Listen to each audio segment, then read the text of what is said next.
Nanalo po ang PDP Laban, alisin po natin yung mga ayuda na yan. Nako, yari na. Paano na ang pangbisyo nila? Saan sila kukuha ng pang-scatter at para sa mga beauty products nila? Galit na nga pag delayed ang release, lalo pa magagalit pag wala na release. Yun pong kumukonsumo ng kuryente, 2,000 isang buwan pababa. Pwede na po nating ilibre yun.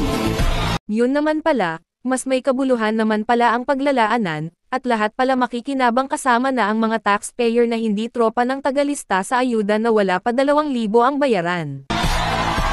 Kapag ginawa natin yung 2,000 pesos worth of electricity consumed in 1 month pababa, ang maseservisyuhan natin no less than 27 million Filipinos.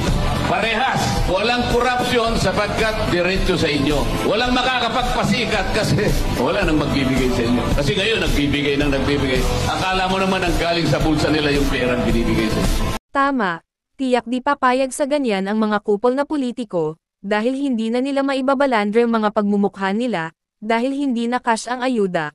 Kung gusto nila umipal sa paayuda ng kuryente, magpakuryente muna sila sa bawat beneficiary. Tandaan po ninyo, sasabihin namin sa gabing ito, talagang tatanggalin nila ang Vice President. Tatanggilan talaga nila, dahil ayaw nila na may kumukontra sa mga korupsyon na ginagawa ng administrasyon, tulad ng mga ghost project at paayuda na mas malaki pa ang naibubulsa nila, at yung sa 2025 national budget na may mga blanco na tila ba, bahala na sila kung magkano na nakawin nila sa buwis ng taong bayan, mas gusto ng taong bayan na less ang krimen at safe na kakalsedahan. Isa lang paraan para mapigilan natin ang kanilang sinabala.